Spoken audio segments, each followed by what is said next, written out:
Welcome back to the Bluechip Breakdown, Vols fans. I'm your host, Bull. And in today's video, we'll be talking about Tennessee's new position coaches in Darrell Sims, who's going to be Tennessee's new running backs coach, and William Inge, who's going to be Tennessee's new linebacker coach. He actually goes by Bill. There's a couple of notes that I've seen since they've been hired that I found very interesting, and I wanted to bring it to the channel. We'll also be talking about the University of Georgia has a big vacancy at the wide receiver coaching position, and they are, or at least their fans are trying to target Kelsey Pope. So we'll talk about why Kelsey Pope won't be going to Georgia, and we'll get to that towards the end of this video. But before we get into anything, please do me a huge favor and like and subscribe to this channel if you have not already, and especially if you've been to this channel, if you like our content, please do that for us. That really helps us out tremendously as we are still trying to grow. Now, let's go ahead and get into number one, Darrell Sims. Okay, so a couple of notes that I've heard about him is that he's all about relationships.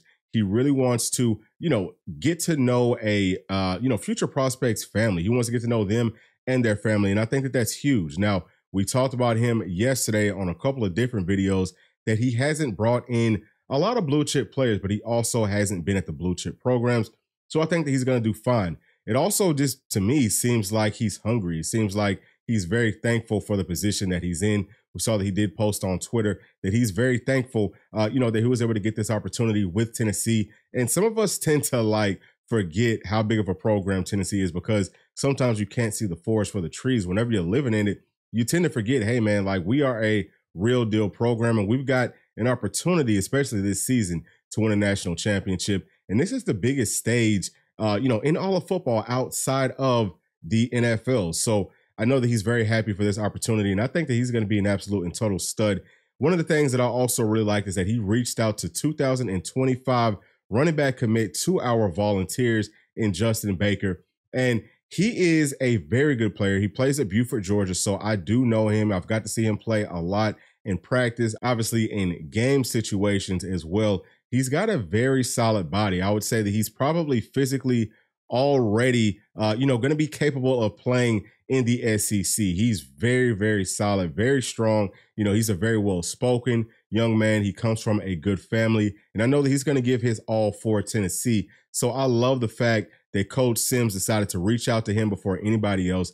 He's trying to make sure, hey, 2025, there's still a whole lot of time, and he can go elsewhere. I think that we beat out Michigan for Justin Baker's services. So we've got to be able to keep him in the boat. We've got to keep him comfortable and let him know that it doesn't matter who the running back coach is that comes in. You are still a very hot commodity, and you're still very highly valued by the University of Tennessee. So I think that that was huge. And some of the things that Justin Baker had to say after he spoke with Coach Sims was that he really likes the fact that Coach Sims asked about him as a person. He also talked about what his family is like. We talked about that earlier in the video, just a few moments ago. He really wants to get to know a player. He wants to, kind of build that relationship up. And that's huge. And this is something else that Justin Baker said, because once you get to college, your position coach is who you will have the most contact with on the entire staff. So I really like that he did that. And obviously he has already talk to the players on the team as well. Any player on the roster, all of the running backs especially, I know that he's reached out to them, and their bond will continue to grow as we get closer to the start of kickoff, especially, spring, you're going to spend a lot of time with your team, but really summer ball is where you're pretty much all day, every day, you're with your team, okay? You're eating with your team. Obviously, you're going to and from meetings and practices with your teammates. And even when you're sleeping, obviously, always, you're going to be with a teammate. And that's pretty much all that they're going to have time for is football. You're going to eat, sleep, shower, and that's pretty much it. That's pretty much the only downtime that these guys will have at that point. So that bond will most definitely grow. And, Coach Sims definitely seems like a guy that is going to be a player favorite, as far as the coaches on the staff. So I'm really looking forward to seeing what he's going to be doing for us this fall. All right, so now let's talk about Coach Inge, who is going to be our new linebackers coach. He came from Washington. The first player that he reached out to outside of our current roster was Edwin Spillman. And Edwin Spillman is a linebacker in the 2024 class. It sounds like they hit it off pretty quickly. Edwin Spillman really likes Coach Inge. Sounds like one of the first things that they connected on was their faith And I think that that's always big. Anytime that you can connect with a player on that level, that speaks volumes. So hopefully Edwin is going to be very comfortable, and he does have a brother, already on the current roster that's playing wide receiver, came in the 2023 class in Nate Spillman. So he should be pretty comfortable in Knoxville. Obviously, it's not going to be too far from his home city in Nashville. I think that he's going to be just fine. I do believe that he's going to be staying put. But obviously, man, like, we've got to see how these coaches perform in spring practice. I know that everyone that plays linebacker or running back, they're really going to be looking at that very heavily. And not just the guys that we have on our roster, but also the guys who are in the 25 class, whether they are committed or not, and also 26 and 27, because we've gotten to that point now where it's not just about 24 and 25. You've got to look ahead. So I'm hoping that Coach Inge will be able to reach out to some of the 25 prospects, that we have. And I know that he most definitely will. So some of the things that I've heard about Coach Inge is that he's more of a developer, which is really good. Okay. We talked about this a lot at the linebacker coaching spot. You need somebody who can teach. It sounds like he's a very strong teacher, and that's going to be big for us moving forward. We still have some young linebackers that got a lot of playing time this past season, but they still need to develop. You want to be able to get the most out of your players. So I value that personally a lot. But I've also heard some rumblings that he may not be the best recruiter. Now, sometimes people say this based off of the caliber of player that a coach has brought in. Keep in mind where both of these coaches came from.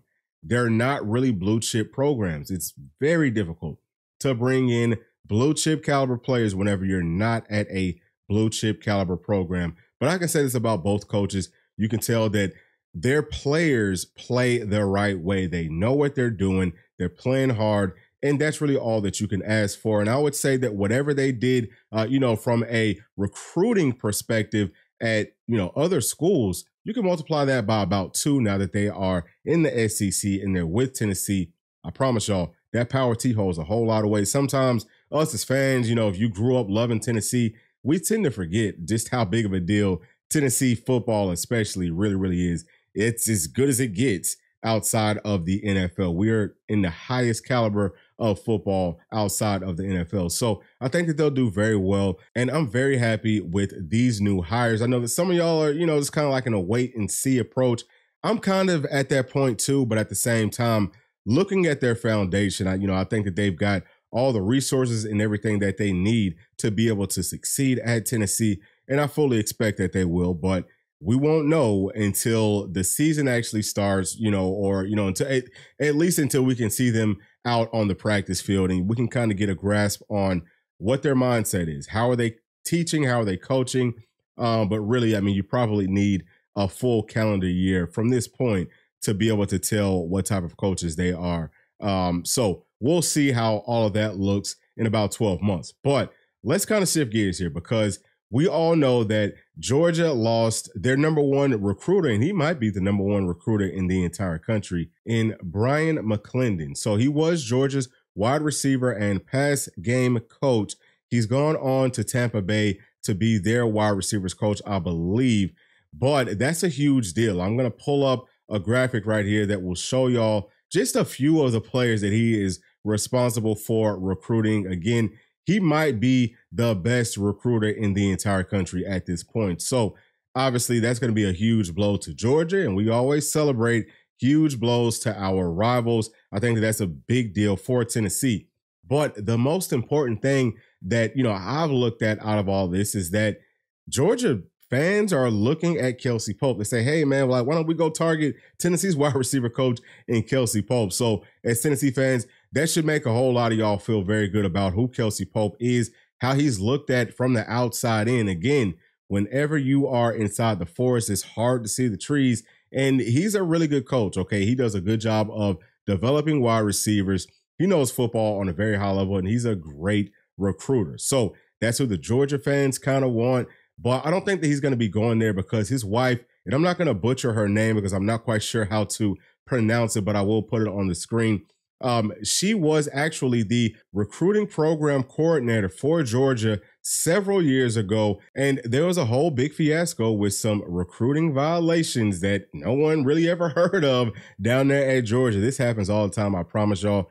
They're cheaters, but there were some issues, right? And it sounds like she was used as the scapegoat for the university's, lack of responsibility in trying to get things fixed the way that she said, hey, look, once they got notice of the NCAA violations, that whoever it was that made those violations needed to be suspended. Well, it sounds like her higher ups did not suspend that person. And then there was another violation. And it looks like, just from the articles that I've read, that the University of Georgia asked her to step down. So there's some bad blood between Kelsey Pope's wife and UGA. So there's absolutely no way that he's going to be going to Georgia. And that makes me like him even more. Like, I always thought that he was a stud, as a coach and everything else. I think that he's great for Tennessee. I've always really, really loved Coach Pope. But now, knowing that he will not go to Georgia and that he may hate Georgia as much as we do on this channel, it makes me like him even more. And I'm really hoping that we can go down to Athens and beat the brakes off of those guys coming up in a few short months. But that's going to be it for this video. I hope that y'all enjoyed it. I just wanted to keep it quick, short, and simple and get straight to the point. But as always, please make sure to like, subscribe, hit that notification bell, and we'll see y'all on the next one. Thanks. Peace.